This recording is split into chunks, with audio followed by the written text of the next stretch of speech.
We're here with Glenn Coleman, who makes all the Coleman audio products, and I've known about them for years because they make really good sort of monitor switchers and controllers, just a lot of great sort of solutions that most studios need. And a friend of mine told me about their new monitor controller, said it had some very cool features. So we've come to the man himself to see what it's all about. Hello. We're at the NAMM show in 2011. And the newest product I have is a QS8. It has 2 stereo inputs that are passive. It goes through a stepped attenuator, which this is the stepped attenuator that I use. It tracks to 0.05 dB, and you can have a balanced audio signal go through the box without having any noise or coloration of the sound.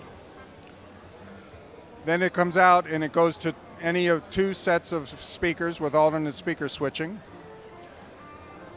The difference about this box than most is that there's a Q mix section for the headphones.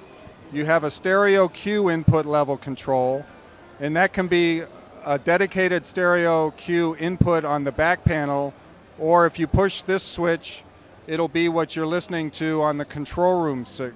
Then you have aux 3 that comes in and sums with the stereo Q. So if you were doing a vocal overdub, you could send the vocal in here. There wouldn't be any latency because they're listening to input.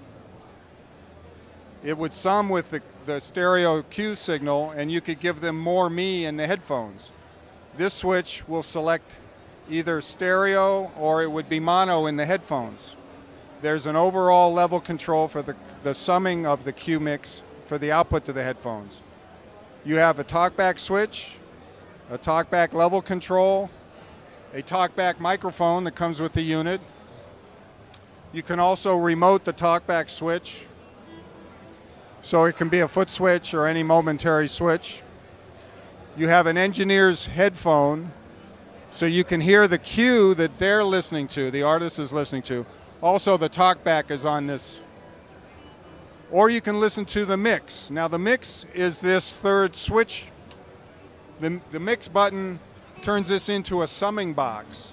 You have stereo stem 1, stereo stem 2, stereo stem 3, and stereo stem 4, all summed together in an analog domain, and it comes out on a pair of XLRs in the back that can loop around to your DAW, and you've recorded the mix track now.